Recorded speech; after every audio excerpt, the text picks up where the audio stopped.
always an exciting day for an advisor when their student is presenting what they've been working on for so many years. So first, let me introduce Craig Poulin, who's I guess the only other video showing, and then I'll let him take it over to present his own dissertation work. So after that, there'll be time for a Q&A at the end. So please refrain from interrupting during the presentation. However, with the magic today's virtual gathering, you're welcome to leave your questions in the chat at any time, and we'll just address those at the end. So Craig, if you see the chat blowing up, just you can ignore it, and then we'll get to that at the end. So after the Q&A, there'll be a private deliberation of Craig's PhD committee on another Teams link. So the committee members, you should all have that event in your calendar, so we'll jump over there. But by way of introduction, Craig reached out to all of us a few years ago with a cold email saying that the Air Force would sponsor his PhD and that he would like to pursue it at Northeastern, aligned with our Global Resilience Institute. I hope this is a lesson for all the students in the audience on the power of cold emails. So a few of us faculty jumped at the word of an excellent PhD student like Craig that came with funding to boot. So the catch was, there was always a catch. The Air Force said that he had to get his PhD in 3 years, otherwise he'd leave without one. The faculty met, and we were not only lucky enough to convince Craig to come to Northeastern, but that he would be joining my group because of the work that we've done with energy system modeling and control. This also highlights the power of Northeastern's dedication to interdisciplinary engineering, like Craig's interdisciplinary PhD. Craig's a member of the US Air Force with a master's in electrical engineering, being advised by a professor in civil engineering, also with a master's in electrical engineering, myself. And I saw this as a prime opportunity to also re-spark a collaboration with MIT's Lincoln Lab, the Air Force National Lab out in Lexington, Massachusetts. I had originally met the folks in their energy systems group when I was working for the US Department of Energy, followed their work closely. Craig is co-advised by Nick Judson. So welcome to all the members of the Lincoln Lab in the audience. Thank you so much for supporting Craig these last few years. Craig joined Northeastern in the fall of 2018 as my second PhD student. He's now my first PhD student to defend, so jumping the gun. After he started, I soon learned that he and his wife, Kate, were expecting their second child, and I was glad that he took the paternity leave to support his growing family. When he returned, he hit the ground running and was able to stay on track, not only to complete his reshuts, bring us to today, but he's also raised 2 wonderful children who are already honing their engineering skills with Lego towers. So during his PhD, he really did an excellent job fusing together theoretical developments in control theory, developed fundamental new model-based tools, and shared knowledge through the practical field exercises that he's conducted with MIT's Lincoln Lab. It's a little interesting for me that he would do work that was classified through the DoD that I wasn't able to see, but he's done a great job, I think, of connecting the classified world with the public world, and then also academic research. So great job, Craig. So Craig often came up with ideas that were a bit far of a reach at first, it seemed to me, but he always showed me just of a nugget of a promising breakthrough that I kept on pushing him to show me more, and he just kept on delivering. So really excited to see the culmination of his work. I don't want to steal any more of his thunder, so it's a pleasure working with you, Craig. I've had a lot of fun and learned a lot from you these past 3 years, so I'll let you take it away. Thanks so much, Professor Kane, for the kind words in the introduction. Yeah, so I'm excited to be here. Thank you, everyone in attendance in this virtual dissertation defense. I'm here to talk to you today about the culmination of 3 years of research entitled Scenario-Based Infrastructure Resilience Analyses, Challenges and Opportunities. So Professor Kane highlighted my background. I got a photo of there as evidence and some of my bumper stickers of where I've been. And so 13 years of experience as a civil engineer officer in the Air Force. That means I've been heavily invested in not only the public works mission of a large organization with many campuses across the world, but I'm also minded, always informed by this contingency mindedness. What could go wrong and how do we prepare for that? And so that really motivates what ended up being my research objective: to advance the techniques for structuring and communicating scenario-based infrastructure resilience analyses. A bit of a mouthful, but I promise I will refer back to it as we go through this presentation. Really what this comes down to is how can resilience analyses give us information to make good decisions so that we're better prepared for extreme disruptions. And I'll actually flip that a little bit and I'll add on to it and say, how can we prevent resilience analyses from recommending bad decisions? So those are really the two sides of the same problem, and it's all about making actionable, getting actionable information for real world systems. So I've been motivated by 4 related areas. One, aging infrastructure. So there's always more money to spend on infrastructure. Whatever the infrastructure is, it's always gobbling up money year after year as it ages, and there never seems to be enough. So that's a real problem in the world. Natural disasters have increased in frequency and intensity over the years. The picture there is from Hurricane Michael that devastated Tyndall Air Force Base a few years ago. And we have these 2 other related ones. One, we have increased interdependencies across infrastructure systems, the systems they interact with, and the systems that rely on infrastructure. So this is great. It makes all of our systems more effective, but it also makes them more fragile. So to do things, whether it's supply chains or medical systems or Air Force or DoD missions, we have links between infrastructure across the world. And that provides a opportunity, but also means that disruptions can propagate through the system. And of particular interest to me and the DoD as well is cyber threats, or really any adversarial threats. But cyber threats over the past, we'll say 20 years or so, have become increasingly important as we think about extreme events as something we need to prepare for in addition to aging infrastructure and natural disasters. So some key definitions, so we're all on the same page moving forward. My definition that I like to use for infrastructure are the systems and processes that produce, store, and distribute goods and services. Deliberately a general term. In a civil-mindedness, this includes water systems, electrical systems, energy systems, transportation. But really, we can expand infrastructure to include things like supply chains and medical systems. And so broadly, this research looks at infrastructure and not one specific subsystem or domain of infrastructure. 2, resilience. This is my favorite definition of resilience from the National Research Council. The ability to plan and prepare for, absorb, recover from, and adapt to adverse events. I like this a lot because it describes the temporal nature of resilience. It's not about the bad thing happening at a single point in time. It's about everything that led up to that bad thing, how an organization or one prepared for it, how you withstood it, and how you recovered from it. So this temporal aspect is very important. And so with that, it inspires a focus on scenario-based analyses. So this is my definition, and I call scenario-based analyses those that explore system states before, during, and after exposure to a hazard. And so this resilience analyses can look at a lot of different things. They can look at attributes that are generically good, like redundancy is generally good, so let's focus on redundancy. It can look at non-temporal aspects like graph topology and how that informs cascading failure risk. But scenario-based analysis really has an aspect of time and what is going to happen within that scenario as the system responds and recovers from a disruption. Now, I'll point out that scenario-based analyses can include empirical work, can include historical analyses, but it's almost entirely simulation. That's because resilience is preparing for extreme and ahistorical events. We're not just preparing for events we've experienced, but things that are beyond the boundary of our experience that we not only have never happened, but we don't want to happen. So how do we frame scenario-based analyses? A very common technique is what I call the resilience curve. You maybe know it by another term, but that's what I'm going to use, darn it. And there in purple, a resilience curve is a representation of performance over time during a scenario. So on the vertical axis, we have some measure of performance, what we value at each point in time, and then it degrades and goes down, and then hopefully recovers back up to its nominal state. A resilience curve is a way to quantify how well a system did in an event or a simulated event. And a curve itself can be summarized and quantified through a summary metric, which takes that whole thing and describes it with a single value. And I'll come back to those concepts again and again. Okay, so again, my research objective is to advance the techniques for structuring and communicating these scenario-based analyses. And so I highlight this. This is kind of how I view infrastructure analyses and modeling as a whole. It's not just the model that's important, it's its role within the larger ecosystem of a modeler, developing a model, providing results to stakeholders that actually make decisions about the world, communication between modelers and stakeholders, and the actions stakeholders take into the world. So this is going to be the visual abstract to guide us through this talk. And I'm going to break this up into 3 portions. We're going to start in green and orange, and this research is going to cover 4 questions. 1, zooming really deep into within an analysis, if we have a resilience curve, what are the conventions of that curve and how does that inform the scope of an analysis?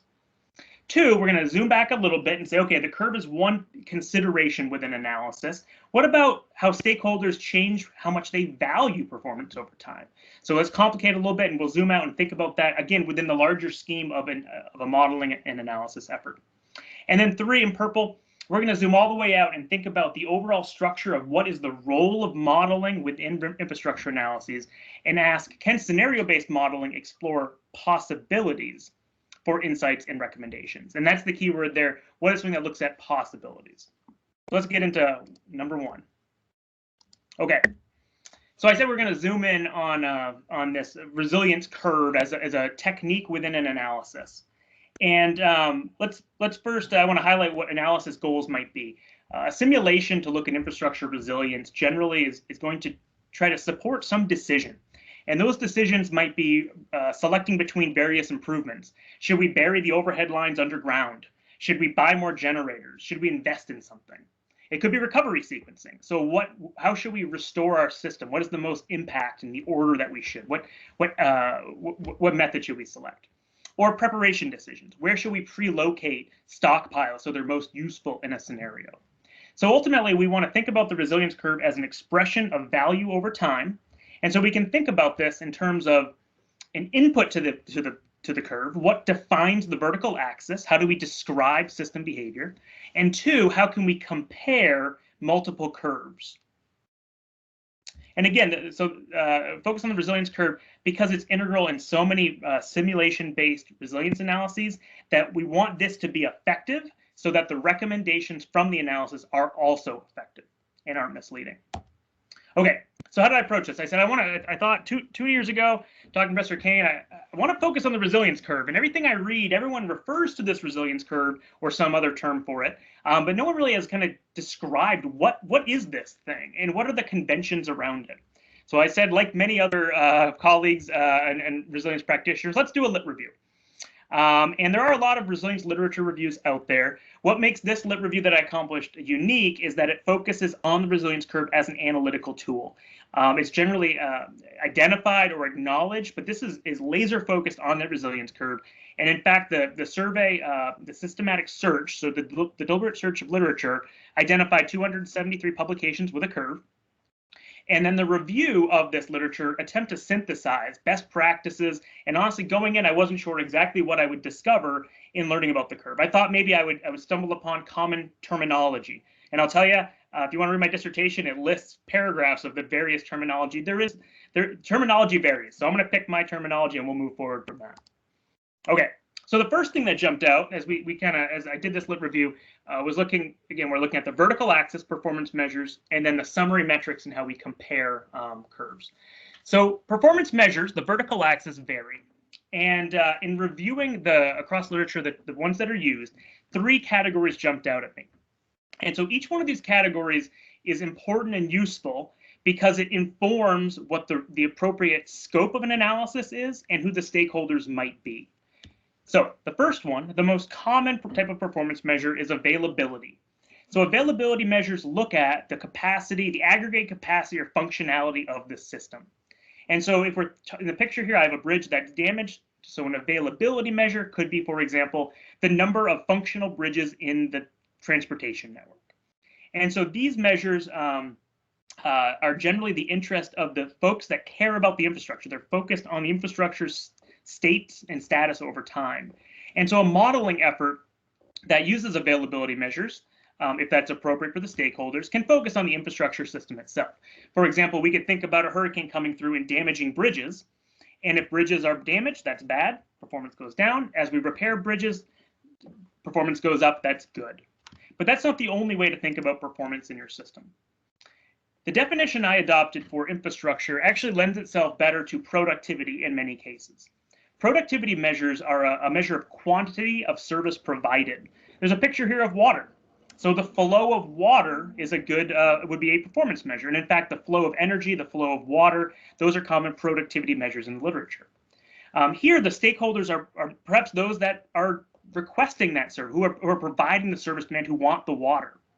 But from an analytical scope, when we're thinking about the supply of water in a system, that number, the quantity of the volume of water provided at each point in time, is really only relevant relative to the demand on the system, the service demand.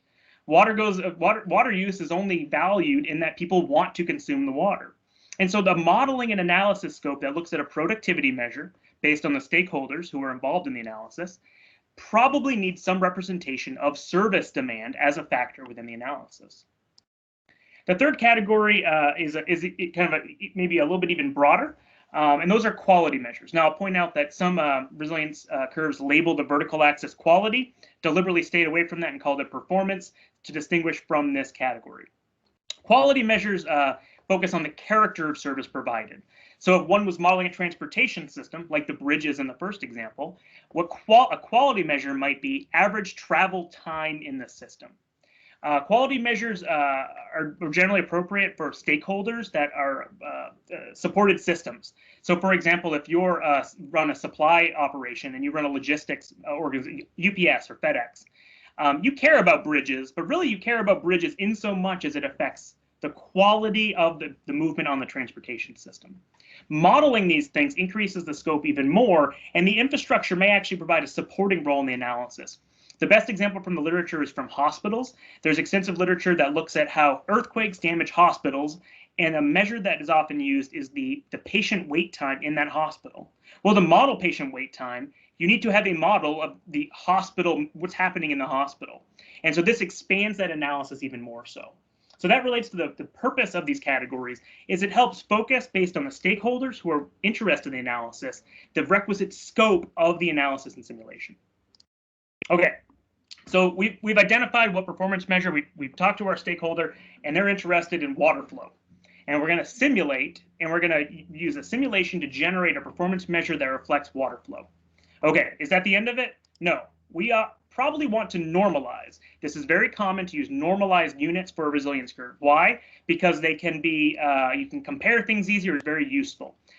In my literature review, I identified that reference values in normalization are generally trivialized and unexplored. It's very common that to use static normalization, meaning that in an analysis to say, it is assumed in this scenario that water demand does not change and it's at a fixed level. For some systems, that's appropriate, but it should be addressed within an analysis and confirm that that is in fact appropriate. For water, that probably isn't appropriate because in fact, water demand in an undisrupted system goes up and down. People demand more water during the day than they do at night. So at the minimum, we should think about a time varying baseline for normalization if the scenario lasts in a period where there would be variation. And so I call this exogenous normalization as a scheme, and that could be appropriate. But really, what I propose as the starting point for thinking about performance normalization are endogenous normalization schemes. That means that the reference value is something that also emerges from the simulation. Because this graphic illustrates, if someone doesn't have water for 4 hours, that is going to influence their demand for water after those 4 hours. And so the reference, the performance target, the amount of service demand on the system will also be dynamic with the progression of system states and what happens in that simulation. This provides a huge opportunity, and it's generally underexplored. So that's there's a contribution here is saying, hey, look, this is why it's relevant. Why I think this is relevant from a practical perspective is that this also gives us an opportunity to control our resilience by understanding and controlling what that performance target is. All right, let's move on. Looking at, we've generated a curve. How do we compare this curve to other curves? We do that through summary metrics. We're going to map that illustration to a single value. So that single value is going to be a representation of an attribute we care about. And in the review, there were 5 general categories.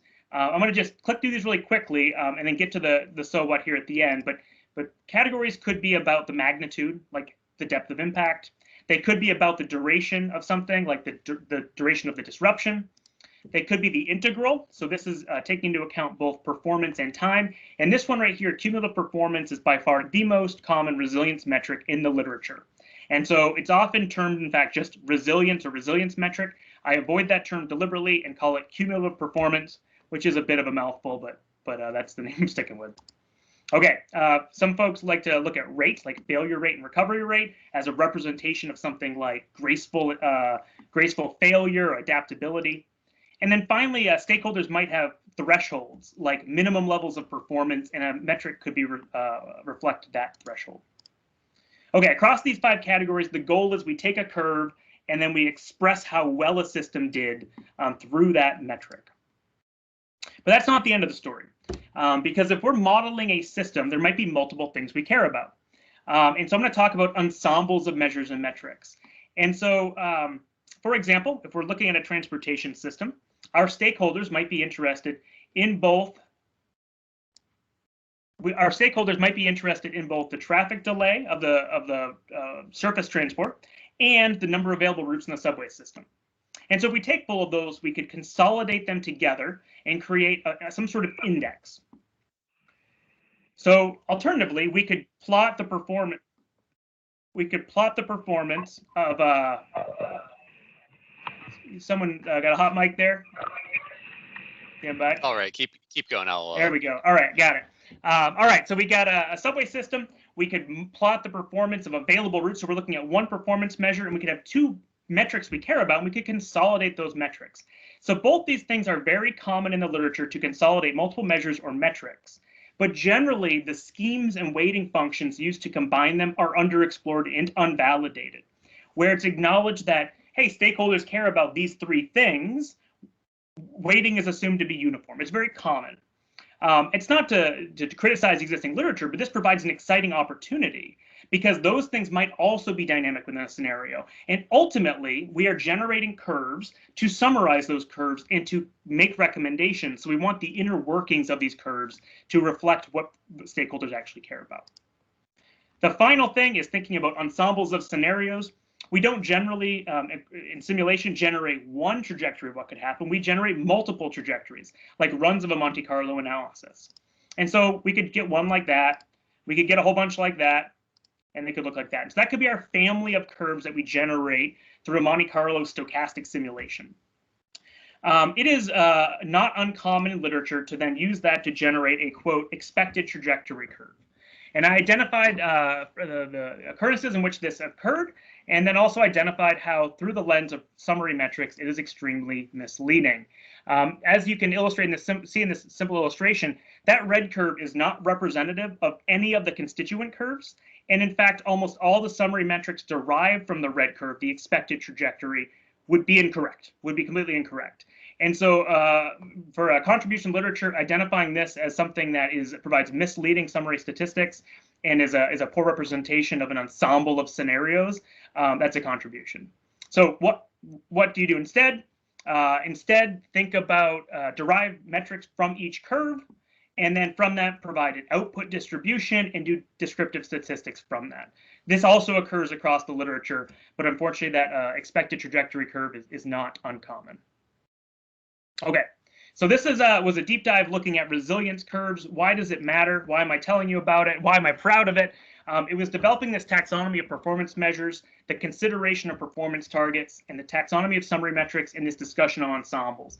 And each one of these attempts to provide some rigor and a method around which for analysts to grab and use to structure their approach when setting about a modeling effort and to identify pitfalls.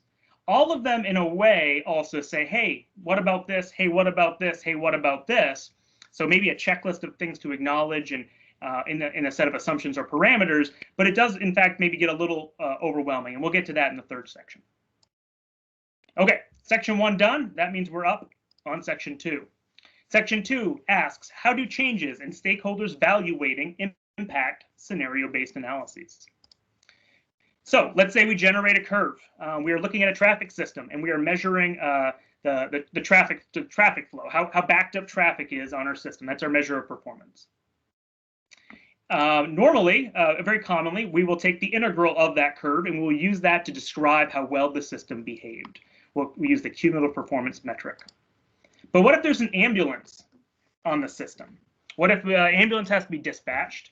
We care more about performance at the time in which the ambulance is attempting to use a traffic system.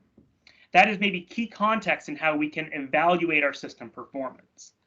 So this makes it hard, right? This would provide weighting at each point in time. There's very little literature that looks at the weighting at each point in time when it comes to evaluating resilience. There is some work that looks at it. Things like the marginal demand elasticity for water would do it. There's some work that applies a golden hour weighting function, which after an earthquake would prioritize activities immediately following and then degrade how important and valuable that service is following an earthquake. And so things like that indicate that this is something that is relevant, and I want to contribute to that body of literature. Okay, so let's take a step back and say, okay, we're trying to figure out this context. Generally, you're gonna simulate a hazard exposure that hits your system of interest and gives you a curve. And I just said we care about ambulances in our traffic system. So does that mean that we need to model the ambulances in our system? That is an approach. One could say, hey, I'm going to deliberately look at ambulance dispatch in my traffic system. But what about fire trucks? But what about repair crews, right? It just grows and grows and grows. And so the question is it worth the effort? So to answer that question, I'm just going to say that context comes from the surrounding system. And we're just going to zoom in and we're going to look at what if we measure performance and what if there is this other function called value, which is how we value performance at each time. And we're going to relate those with a time offset. I'm not looking at specific mechanisms. I'm looking at these as generic functions so that from the insights, my hypothesis was there will be insights we can gather from this. And those insights can let us decide when and where we need to consider changes in stakeholder value.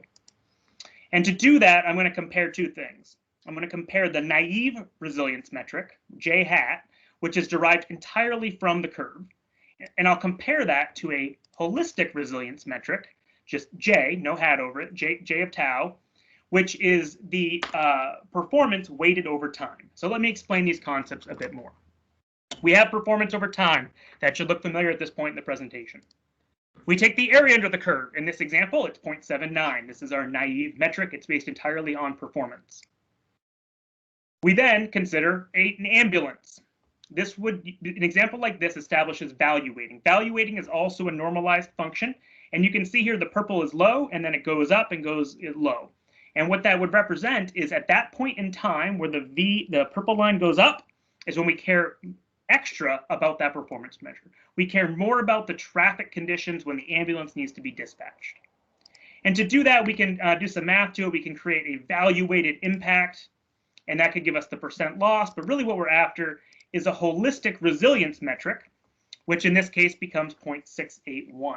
So what we've done here is established a definition so that we can describe resilience through an area-based metric that considers the weighting of value. And this makes sense that the holistic resilience metric, 0.68, is less than the naive metric of 0.79, because when we cared about the system the most was when there was a disruption on our blue curve. Okay, the next thing is to think about there being a time offset between these two curves. In this example, tau, the time offset, is 0. We do that because we can also consider shifting the offset between these curves. Now on the left in green is an offset shifted by 30% to the left, so negative 0.3. This shows the ambulance coming earlier, so the value of the transportation system came before the disruption. We can see the weighted impact below is of a smaller area, and correspondingly our holistic resilience metric is 0.85. What this means is that, intuitively, if we value the system more when it's not disrupted, it will be doing better than if we value the system when the disruption occurs. I use this structure, then if you can think about tau and you sweep it across time, across 0 to 1, the control interval, we could provide a function. But let's go a step further and treat that offset as a stochastic input. So it has a PDF which describes the probability of any given time offset. So in red right here, it's a PDF for time offset, which shows that it's more likely for the time offset to be 0 than for it to be on the extremes, than to be anti-correlated. If we treat tau as a stochastic input, and we're given P and V, we can generate an output PDF for our holistic resilience metric J. And it could look something like this. This would also be a PDF.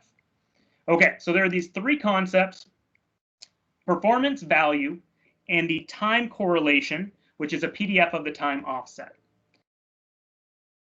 I took a look at this and I said, all right, here's what I'm gonna treat this as a true thing, and we're gonna see what we can learn. And I attempted to look at it from an analytical point of view. Can we get closed form derivations and interesting insights? In general, there are no closed form derivations of the PDF of the holistic resilience metric. However, by looking at edge cases, there are two theorems that can be justified. So I define these two theorems. Here's one. Everyone read it. Just kidding. Here's why it's important. Okay, here's a translated theorem. For any performance, value, and time offset, so without even knowing anything about those, the value-weighted resilience metric is bound by the extremes of performance.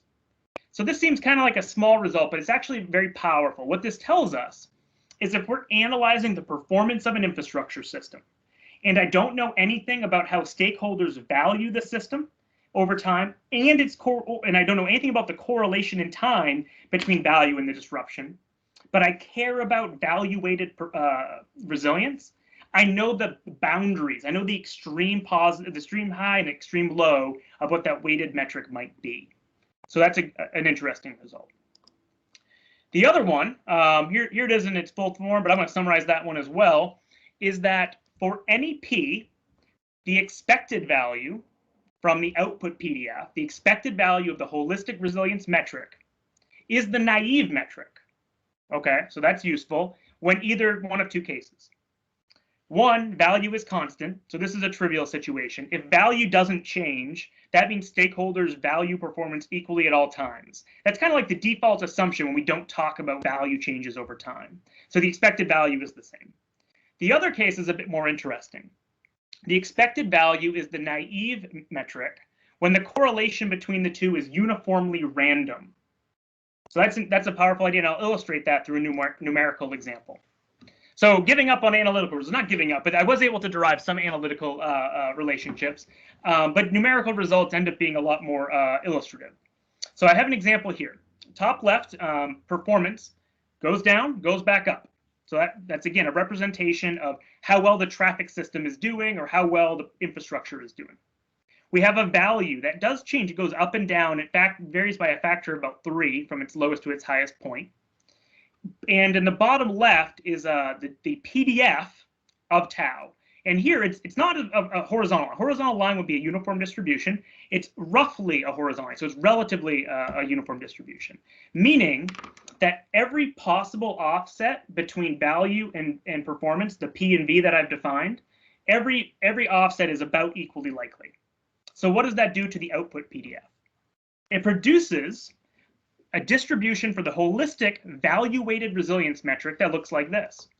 The expected value, which is the dashed line in the middle, is the same as the naive metric, which is the diamond.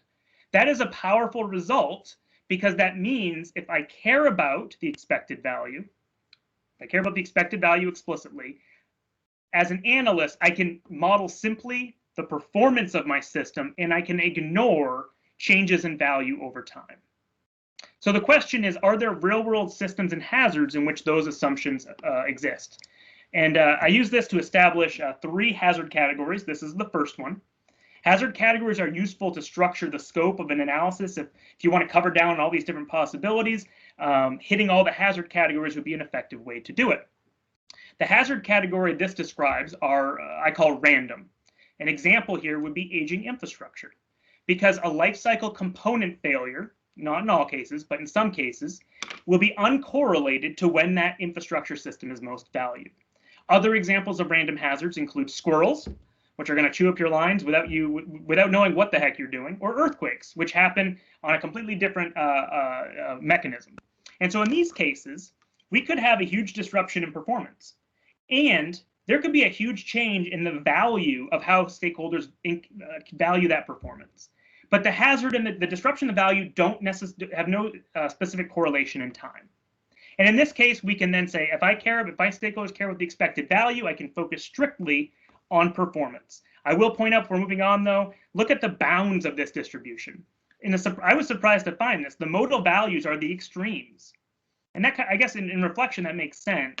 Your extreme cases are when value is aligned with the disruption or aligned away from it. So we don't want to stay away from we still might need to care about the variance of our distribution in this case and in its extremes. Let's do another example. Numerical results here.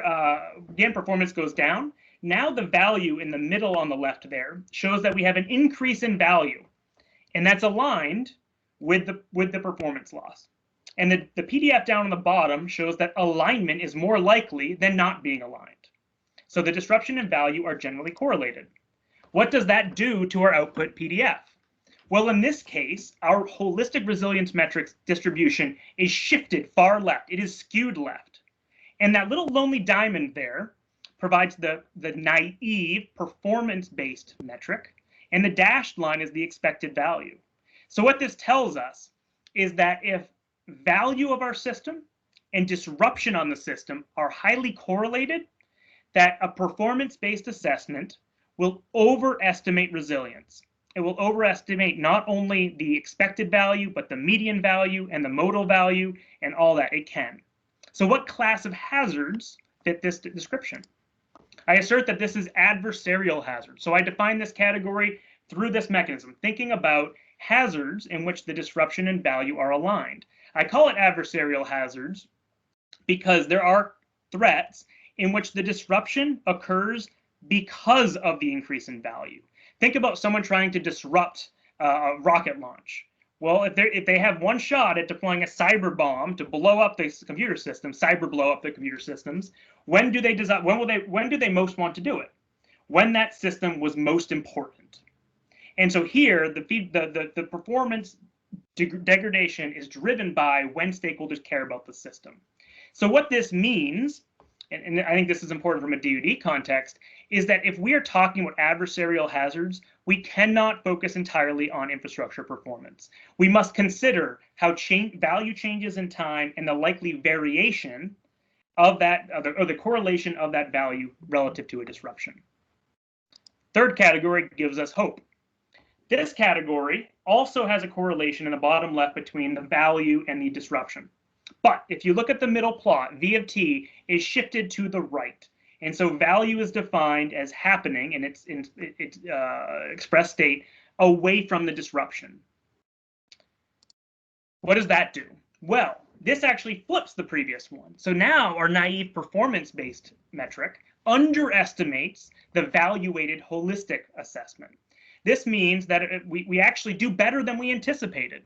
So what kind of hazards would fit into this category? I would assert that natural disasters are exactly what we're talking about. Not all natural disasters, foreseeable hazards fit here, and some natural disasters fit this. So the best example is a hurricane. We know in advance, days in advance, that a hurricane might be coming in to disrupt an infrastructure system. So what do people do when they know a hurricane's coming? They either evacuate and leave the area before a disruption, or they hunker down and stay in their house and hunker down until the system can be restored. I assert that that's exactly what's happening right here, and we want to do that. We want to take advantage of this and control this. This is a good thing. What this means from an infrastructure analysis point of view is that we might be, if we focus entirely on infrastructure, we might be underestimating the resilience of the actual community in the system as a whole. So what does this give us?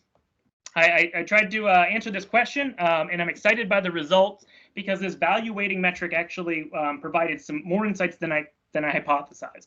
These hazard categories, I assert, are a powerful tool for us to think about the importance of when value weighting is important to an analysis. Adversarial hazards is a must. And it also provides new opportunities for practical resilience improvements. We want to understand the correlation of performance and value in time, and then perhaps we can control it. Okay, so I got three things here. The last one is pulling all the way back, and we're now thinking about modeling as a goal, modeling in a broad sense, modeling and analysis. And so I'm looking at exploring possibilities. And this is motivated kind of by what I've been hinting at along the way. Like I said earlier, hey, performance targets could change. Hey, weighting schemes between things we care about might change. Hey, ambulances are going to mess up your analysis. So if you're an infrastructure model, you're an analyst, you want to make recommendations, what should be within your model boundaries? And there's a related question is how can we limit surprise in the real world? And to address both of these things, I developed Multiverse Simulation. This is a completely novel modeling framework that seeks to complement existing approaches to resilience analyses, and its goal is the exploration of possibilities for insights and iterative development. Let me talk to you a little bit about Multiverse Simulation. Here's kind of, so you know, going in what I will be talking about. The logic of Multiverse Simulation is driven by a graph with 6 types of nodes. We have events and outcomes that provide simulation logic. Outcomes update states in our simulation, which are associated with elements. So, for example, a building could have a state that is whether it's heated, whether it has electricity, whether the roof is attached. And those states are linked to stakeholders through performance measures. So we can have multiple stakeholders in this model, each with their own unique performance measures. Okay, to justify a little better the value of multiverse simulation, how it complements existing approaches, I provide the paradigmatic analysis. So I developed this rather than adopt someone else's work and say, hey, I'm gonna dismiss this work here. I established my own Monte Carlo simulation that's meant to be non-controversial and just representative of common techniques in simulating resilience scenarios. So I have an electrical distribution system here. It's mostly overhead. It has 141 customers, and I've identified 2 that represent what we could call critical missions, things that are perhaps more important to than the other customers in the system, or another way to think about it, 2 that will call your boss if the power goes out. Okay, and so I'm going to simulate a wind event. And so this is a Monte Carlo technique, a stochastic simulation. So I have to identify some parameters to produce my stochastic inputs. I have 4: hazard duration, hazard intensity, response time, and then the recovery time per line. So the wind event will come through. It will damage some overhead lines based on these probabilities. The crew will respond and then recover systems based on another stochastic parameter. Okay, so what do we get? We can run this as a Monte Carlo simulation. I have 200 represented right here. And as I recommended earlier, I can calculate a metric here, the cumulative performance, and I can plot those on a histogram and derive summary descriptive statistics from it. I have 2 of these highlighted. You can see that the pink one, it represents a specific point on the histogram. The question is, should this inform decisions? And I think from a practical point of view, and if you're interested and you actually own this infrastructure system, you could look at results like this, and these results could be optimized and a lot of work gone into it. But should you let this inform decisions? And I think I asked that question, another question, which is, what stories does this simulation tell? And do I think that those stories are sufficient for the things that I care about looking forward? So let's go back to this system, and I call this section, this is modeling challenges. So what are some things that we could add to this system? What are the things that make me go, I would like to see this in the model as well? Well, I know critical missions generally have backup generators, so I probably want to have an expression or representation in my mechanism of backup generators.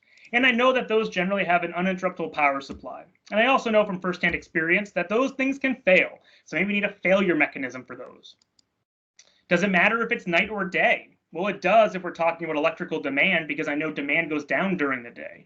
That leads me to the question of, hey, what happens to performance targets over time? Do people evacuate? All these questions.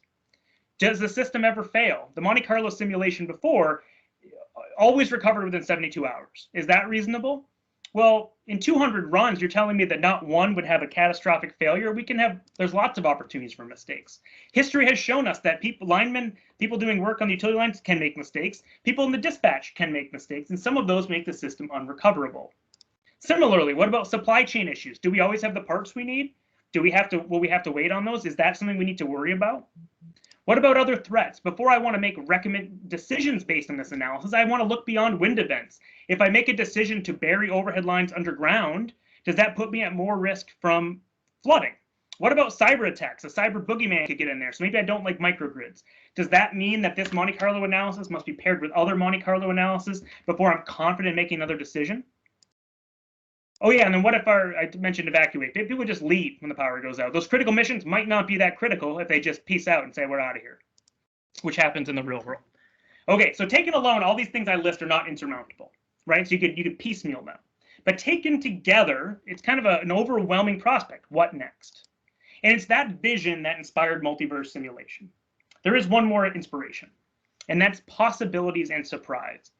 I've been really, one publication that really resonated with me, Eisenberg out of the Naval Postgraduate School has some work that talks about situational and fundamental surprise, and distinguishes between situational surprise, which are expected possibilities, and fundamental surprise, which are contradictions of expectations.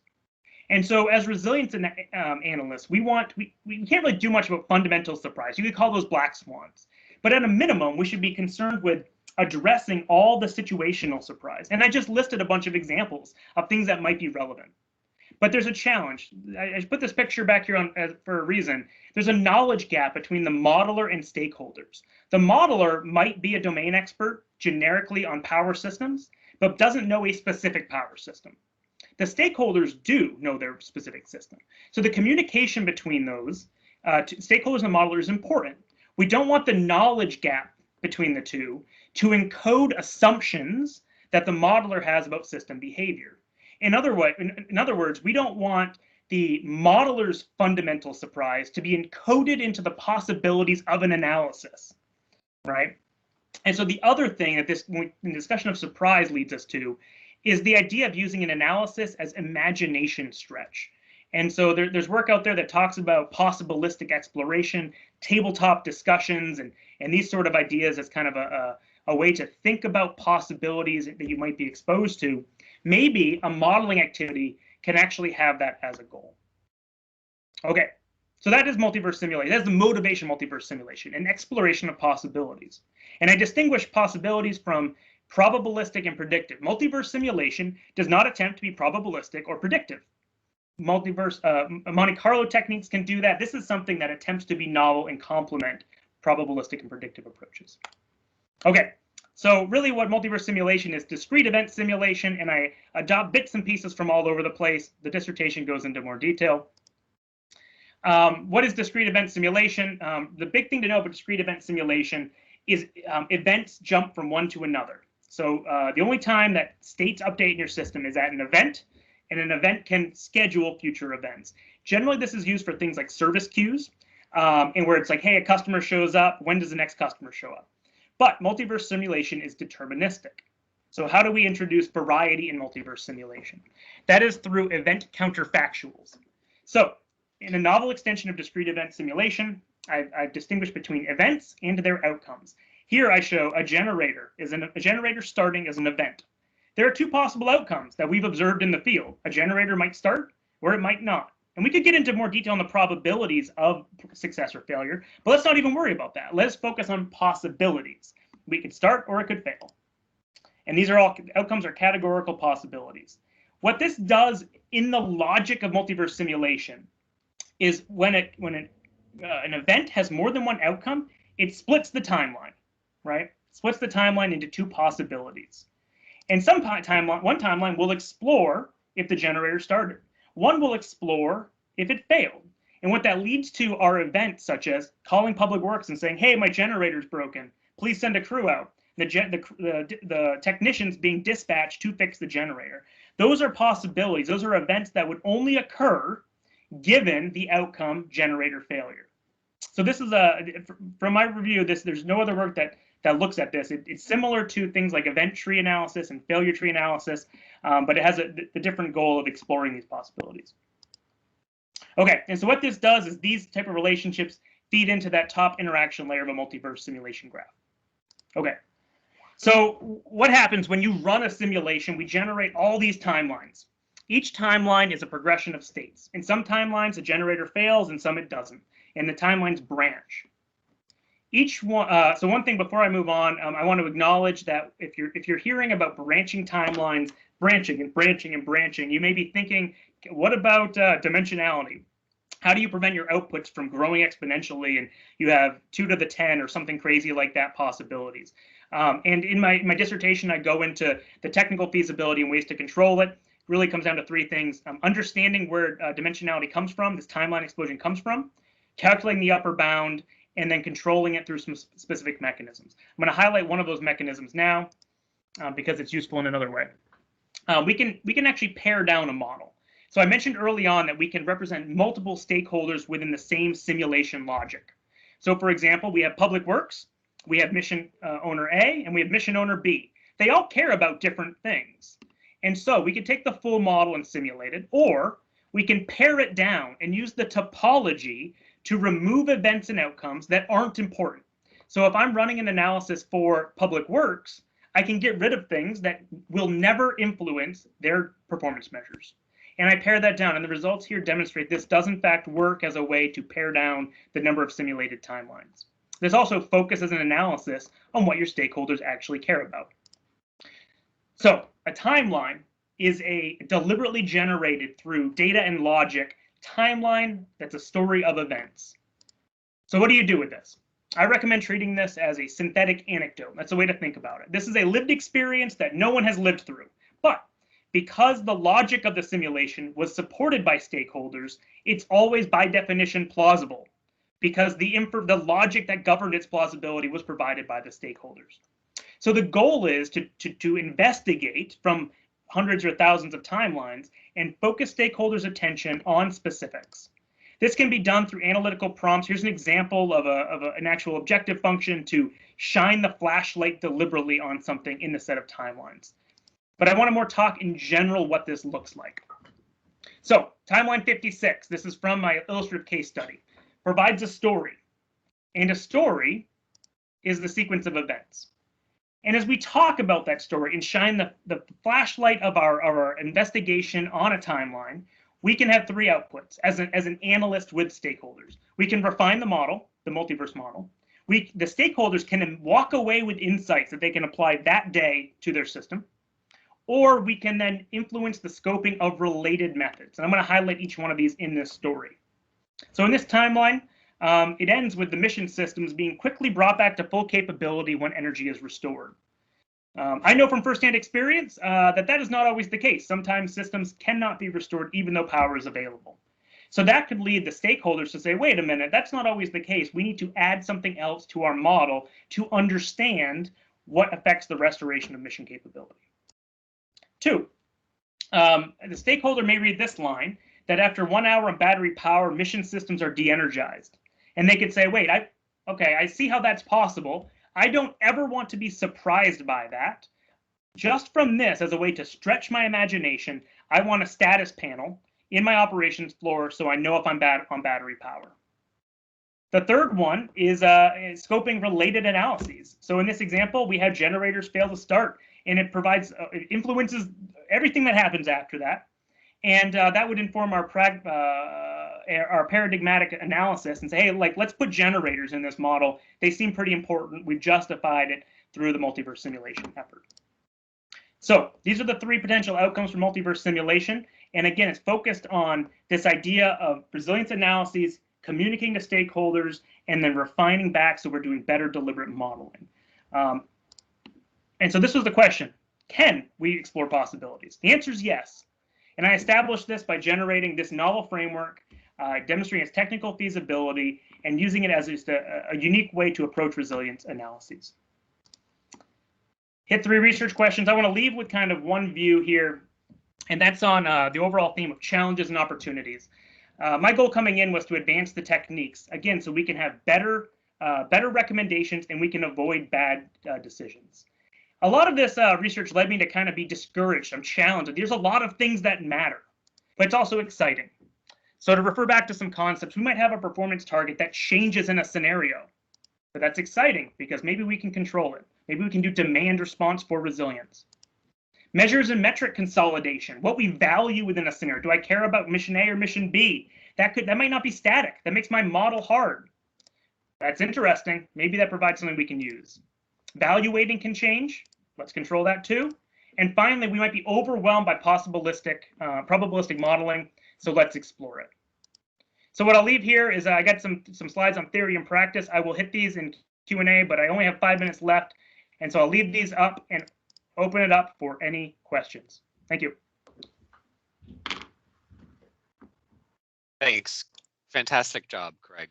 I wish we were all in a room. We could just fill it with applause right now. And 46 people are attending your defense right now. That's pretty something. I think we would have had to find a bigger move from a conference room that we had scheduled it and move to the classroom across the hallway because too many people showed up. So thank you everyone for attending. I hope that you've been excited by this this work of Craig's. So yeah, please, anyone feel free to ask questions in the chat, or if you want to do to raise your hand or video or raise your hand using the buttons, or just unmute yourself in a respectable manner. So opening it up to the floor.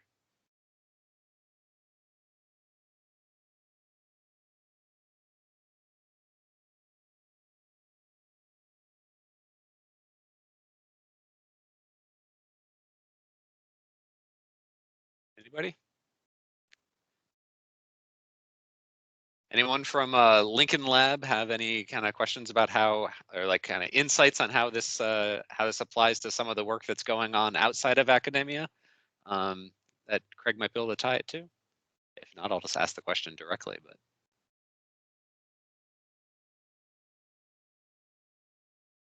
well, I guess I'll start off with a question then. So yeah, starting. So first of all, what's next? Where do you take this? Like literally, you're packing up a moving truck soon, right? Great question.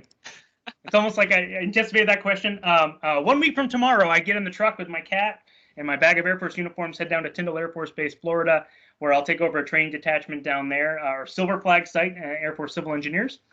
And I'm excited to join their mission. What they focus on is contingency engineering skills, like airfield damage repair in this picture here. Where I'm excited about and how I think it relates to this is just this idea of thinking about controlling infrastructure in the face of disruptions and contingencies. And so some of this stuff is not directly applicable to the deliberate training mission there. But what I will use as an opportunity to go back and hit on theory and practice. Two things that resonate with me as I move forward in my Air Force career. I guess three things: this right column, theory and practice. You know, as infrastructure, one thing that I highlight is the impact of disruptions is almost more important than the infrastructure itself. We want to think about not only just restoring the infrastructure as engineers, but we want to think about do our stakeholders care about it? And it's not about restoring electricity so much. We should love it if our stakeholders do not care about losing power. That is a win from a resilience win. Indifference is the ultimate resilience attribute. But as engineers, it feels like that's outside our boundaries because my job is to never fail my customers. So there's this little bit of a switch that we can flip as far as engaging and providing options to be able to resile through disruptions. The other one is about investigating and understanding our systems. Multiverse simulation tends to do it from an analytical point of view, but we can also do that from a deliberate, structured point of view, where we experiment on ourselves and understand and uncover complexity. This is this idea of chaos engineering for infrastructure. I think Ryan Hoff's got his hand up, or Brigham does. Professor Kane, over to you to pick on whoever you want. Yeah, so first, so Craig has developed this mantra that he says every day into my, I guess, our virtual office now. Indifference is the ultimate resilience attribute. So if we don't care that we're not performing well, it doesn't matter that we're not performing well. So how do we make it? How do we think about that instead of changing the system, change the way that we think about or use the systems? I saw Ryan had your hand up first, so feel free to unmute yourself. And yeah, thank you, sir. Can you guys hear me? Yep. Okay. All right. Yeah, great job, Craig. Yeah, it was really awesome. And wanted to ask, so one thing I'm looking into in my research at Arizona State is this idea of what resilient infrastructure changes do we need to make in order to move from a fail-safe system to a safe-to-fail system. And my advisor is Mikhail Chester is an expert on safe-to-fail concepts. But so one question I'm chewing on is there a way to take the resiliency concepts of the multiverse simulation and use it to almost back calculate and find out what infrastructure changes, say technology changes, like might affect the system, or can we use it to try to project and model how that will affect the system in the face of, say, climate change, as climate change is occurring over the next 20 to 50 years? Yeah, I thought I had an answer to you throughout the long-term planning. I think that's a harder challenge there. But I will say there's one exciting thing I didn't address about multiverse simulation that could get after that. And this idea of safe to fail. One thing, I think the word optimization makes me nervous when we talk about resilience, because if we have blind spots in our model structure, then that's encoded in the optimization recommendation. But maybe a multiverse simulation, if expanded and refined, think of it as a sequence of branching possibilities. And as you go down a set of events, right, and you go down, this is possible, I'm 3 failures deep. Where are you, and what do you have to recover and pull yourself out of the hole? And so I think there's a way to frame thinking about a sequence of events, which is about agency maximization and ensuring that you're never painted in a corner. And so I think this can help us avoid technologies or systems or improvements that are robust but fragile, or are only one failure away, right? It won't necessarily help us solve it, but it'll help us maybe explore that. And you say, hey, look, we're installing this microgrid. It does all these crazy things. And you say, okay, what if we're locked out of the system? What would you do? And if your stakeholders don't have a good answer to that, an answer that you can in some general way describe as a categorical outcome or behavior in multiverse simulation, that should make you nervous. But if they have a lot of good answers, they say, oh, we would just do this, we would just do this, we would just do this, and you kind of start to see that there's lots of options or actions that would happen, then it should make you a bit more comfortable, because you still have some level of agency. So that's a way that I think that you could kind of apply this.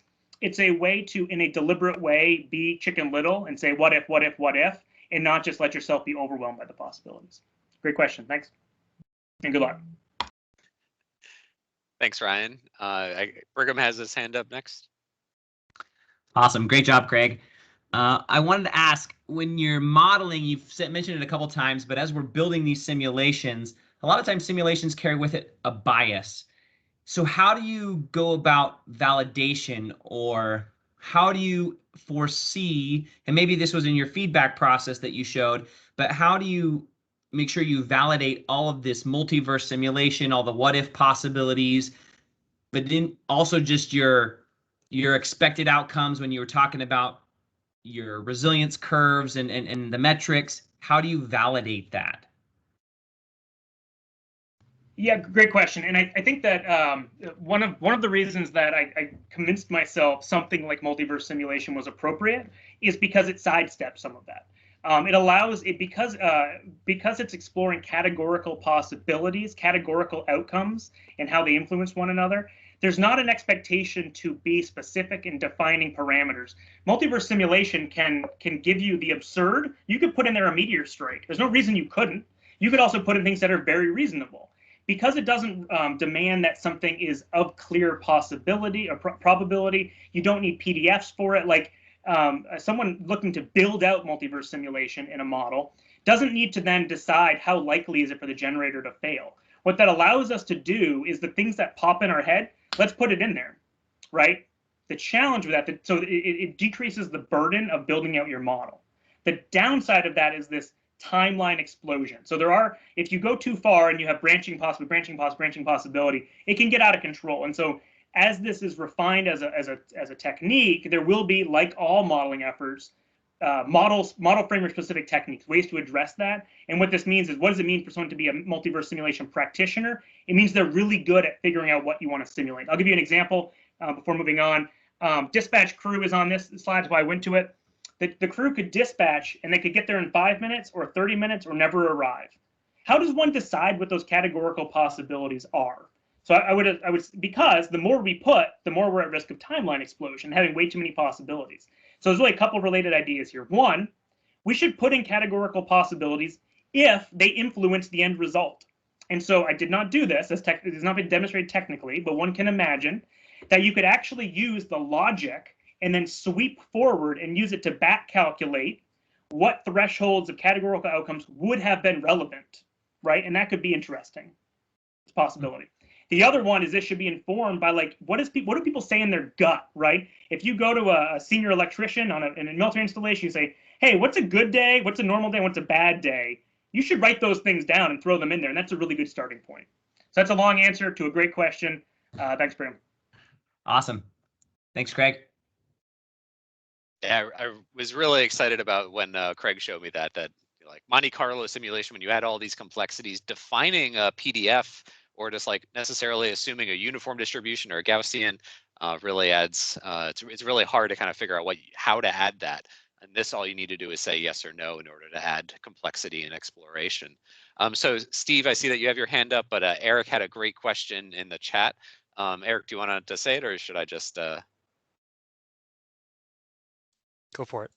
I'll just say it out loud. So he says, isn't a resilient system de-optimized by definition? So you're talking about optimizing a system. If you optimize a system, you're optimizing in fragility. Just a fun little anecdote. What are your thoughts on that? I agree. I think that's where my tendency is, that those words don't necessarily align. But from that first section, that literature review, many times resilience curves are presented within an overarching analysis that is driven by optimization. Not always, but it does exist. And that's actually what drove me to focus on the resilience curve, because if, for example, the optimization approach assumes that electrical demand does not change within the scenario, and it's simulating 72 hours, then I think that can be answered through further analysis or sensitivity analysis or these things like that. But as a practitioner, I look at that and I think, okay, like what would it take to actually become useful? And so I agree with the sentiment, but I think generally there is a goal, and this comes from the competing interest of we're trying to save money, right? Resilience is not the only thing. We're trying to not spend money that we don't need to, and we're also trying to be sustainable in other goals. Maybe even if it's not optimization, it's trying to seek Pareto optimal, or trying to balance these competing priorities, of which resilience is one of many. How about Steve? Go ahead. Greg, you did a great job, and thanks so much for the presentation. I'm going to really stretch things into my world. So President Biden has just directed the National Security Council to pull together an interagency working group, because with the push for investment in infrastructure, he wants to bake resilience into infrastructure. Secretary of Transportation, the Secretary of Energy, and some of the other key players here are all wondering, what the hell does that mean? And what do I do? So you're called in to help them figure that out. What are you going to tell them? Yeah, so I would say, and so this gets into there's literature on, I think, the attribute-based resilience view, and you look at David Woods at Ohio State, and some of that type of work, I think, informs some of my thinking around that. It's not where I spent a lot of my attention, so I can't spout a lot of that out, but I think there's some ideas, like this idea of, and some of your work as well, sir, like this graceful extensibility, and how do we think about that I think should inform it. But the way that I would put the Craig Poulin spin on it is that what should most concern us is surprise. And everything we should do should be designed to mitigate the impact of surprise. And I don't say that because it's the most important. I say that because that contradicts the inertia of thought around these topics. And I say that from someone that operates within the Air Force, which is a very large bureaucracy full of engineers all trying to make good decisions. And what those good decisions tend to do is using data and evidence to say this is the best answer and committing to it. And when you talk about surprise, it's an impossibility, right? Preparing for surprise is often like that's a difficult thing, because it's hard to put a number on it and describe a scenario. If I can describe the scenario, it's not a surprise. So what I will say is how we talk about events should flip. And so the example would be from, for example, energy resilience exercises I've done with Lincoln Lab. If you go to a mission owner and they lose power and they say, hey, I lost power, I don't like that, and this is why it was a problem. Infrastructure owner, fix that, don't let me lose power. I think the discussion more so, not entirely, but more so should be, yes, but why was that a problem? Let's solve that problem. And there's sets of infrastructure disruptions that we cannot avoid. And so all we can do is focus more on the impact. So one last thought on this, because I thought about this question broadly and from a practical Air Force perspective, is I think we want to think about resilience events in the terms of firefighting. And so how do we prevent buildings from burning down? Well, we have electrical codes. Why? Because electricity burned a lot of buildings down in the early 1900s. So we have electrical codes. That's what drives the size wire you use in your wall, so buildings don't burn down. We have inspectors in fire departments to make sure we're using the right studs and plywall. Why? So buildings don't burn down. But we still have fire departments, because when the building catches on fire, even though we tried to avoid it, we need an ability to control the environment and make sure that the impact doesn't spread and we can still resile, right? We can resile through it. We need the exact same perspective in every discussion about resilience. And this is a pet peeve of mine. I guess I'm talking about cyber events on DoD infrastructure. We need the equivalent of firefighting capability and not just focused on the resistive capability. And I'm not talking the cyber community. I'm talking about the infrastructure community. When I take ownership and I say, I'm going to make sure that hangar can do its job, I need to think about, even when I lose control of a situation, wresting control again. All right, that's a long answer. Follow-up questions for sure, because I think there's a lot to unpack there. Thanks. Well, I think that's a great starting point. But I guess one takeaway here, it's not just about the built environment, right, the infrastructure, but if you're really going to be pushing to make resilience a key part of the next generation, it includes this fire department-like capability, right? The human capital piece is important. How you respond, how that's calibrated around stakeholder needs is important. You would open the aperture, it seems like, if you carried out this conversation with the NSC, probably beyond how much dollars go to which road, to which bridge, to which new substation, right?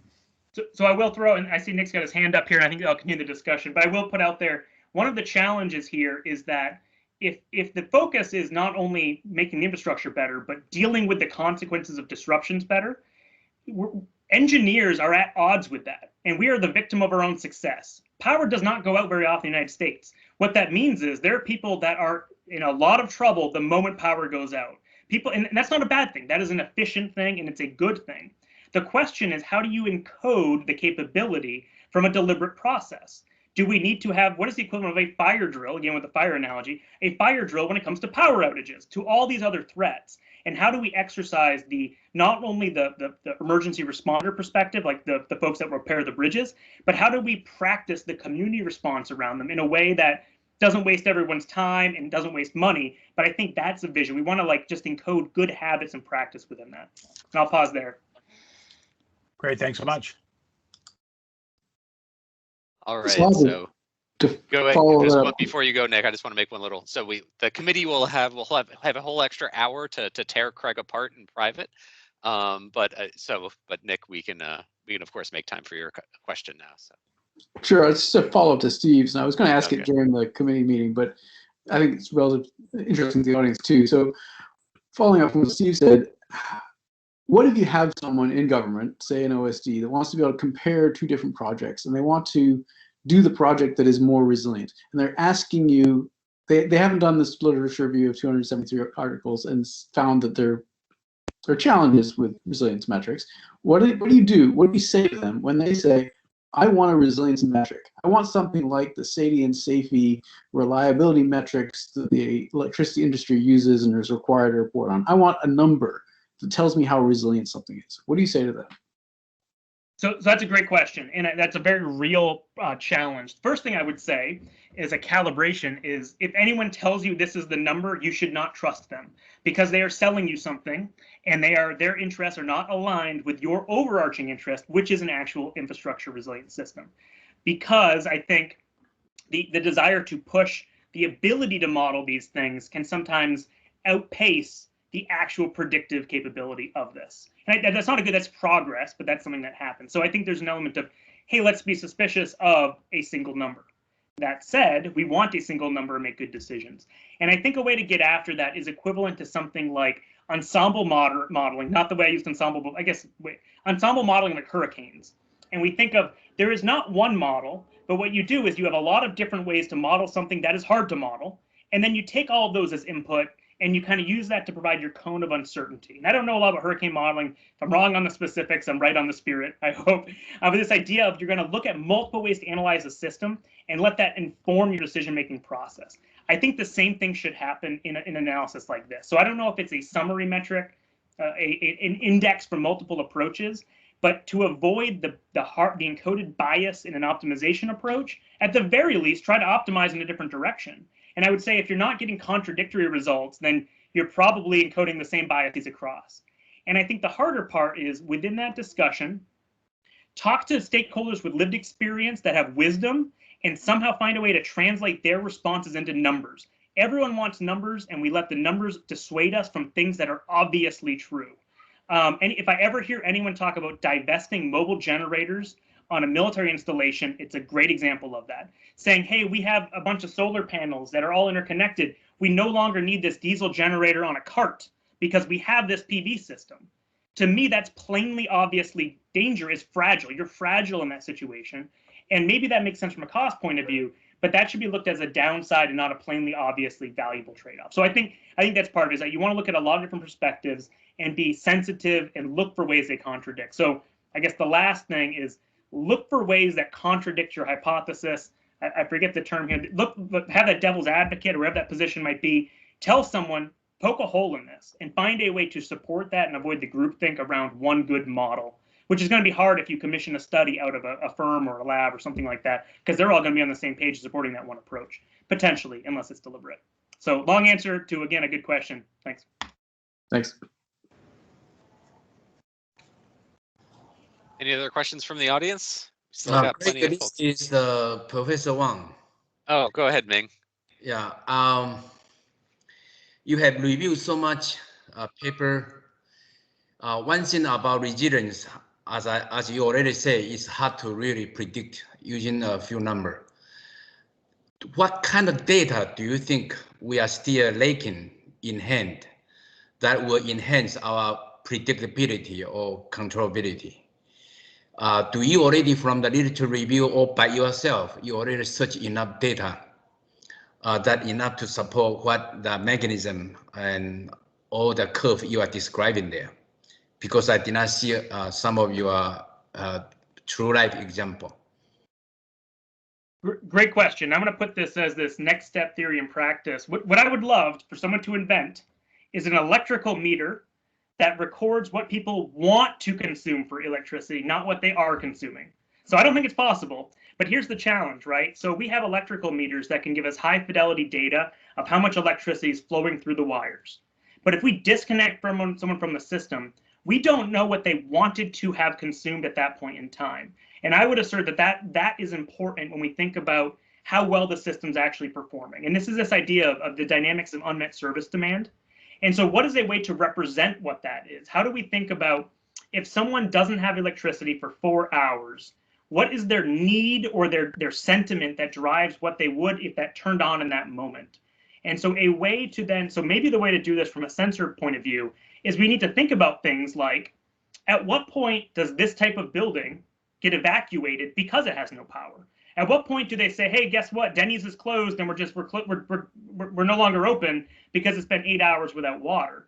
And then that will propagate as what that could do is two things. One, we want to avoid that in the first place. And two, that changes the scenario because that's no longer unmet demand. It kind of is. It depends on how you look at it, right? It's unmet demand because we've had unmet demand for too long. And so this idea of thinking about a deficit in infrastructure performance and how that impacts the desires of people in your system, that might lead to sensors like traffic patterns as a representation of electrical or water demand. That might lead to things like occupancy.